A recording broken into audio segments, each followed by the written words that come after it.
I'm Max Farina, in the class of 2018, and I was one of the directors of the 2016 second year show. Hello, my name is Tejas Sathe, and I was one of the co-directors. My name is Robin Wu. I was one of the directors of the show. So I'm Tyler Greenway. I was stage manager along with Peter and was very involved in the writing process. I played Jack Hughes in the 1950s scene, and I played Donald Trump. So my name is Peter Hetzler, and I, along with Tyler, was one of the core writers. And then I was a stage manager during the show.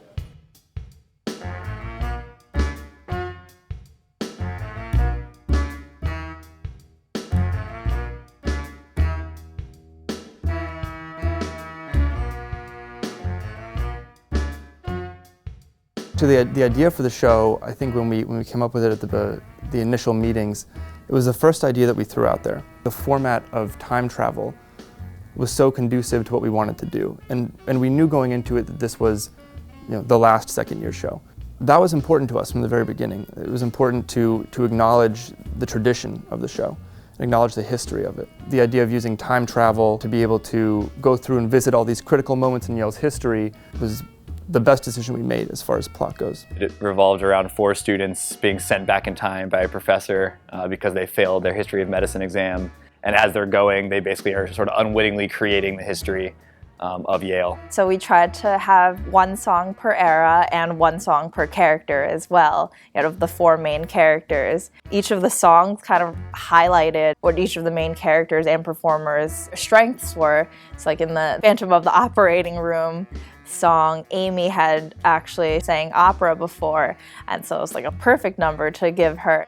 I think it started for me watching last year's second year show, which everyone was just laughing so hard, and it was such a fun night. I just knew immediately that I wanted to be involved in it. I think we had our first planning meeting in June of last year, which I think is quite early. We went off on our own, and we each wrote one specific time period. And then once we decided which time periods we wanted and which elements we wanted, we then sat down to write the script. And the script was a completely group effort. That benefited us because it allowed us to have a very unified story, and even though we had a lot of different people from different backgrounds, different styles of comedy, we were able to kind of tell the story in one voice, which I think helped us out.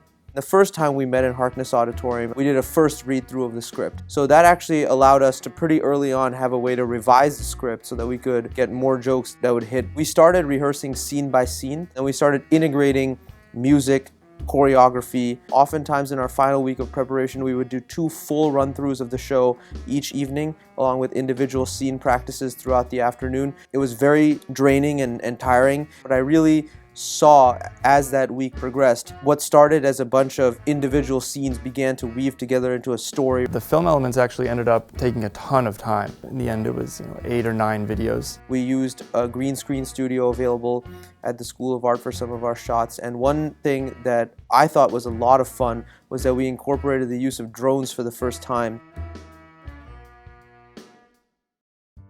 It was literally the most fun week of my life, absolutely. And I think the Saturday night show was the most fun night of my life. I can honestly say that I don't think I've ever done anything this large, grand, or just crazy in my life. This is like something that I felt complete ownership of. When we were writing it, we thought we were going to have to sacrifice a lot of our ideas because they were just sort of so over the top, and we almost sacrificed none of them. Like, we basically did everything we wanted to. It was a full house, people were having a great time, and that was just amazing to hear the eruptions of laughter after nearly every joke.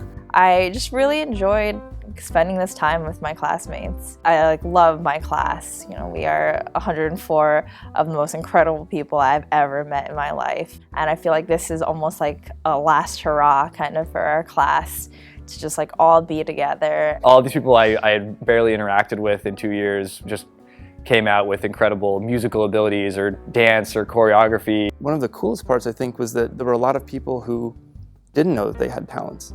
And we would say, okay, well, just try singing, and they would have amazing voices.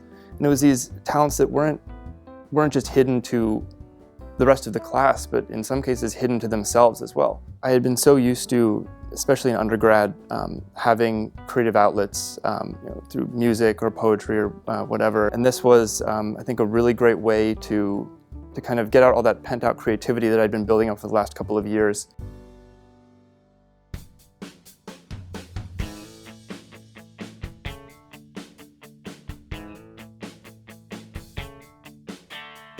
I think it's a really, really important tradition. Storytelling is such a big part of being human. We got the opportunity to tell the story of our class, talk about the issues that we're passionate about, talk about the professors that we're particularly fond of, talk about the relationships that we've formed with our classmates. I think it's a really rare opportunity to be able to tell your own story and have people listening to it.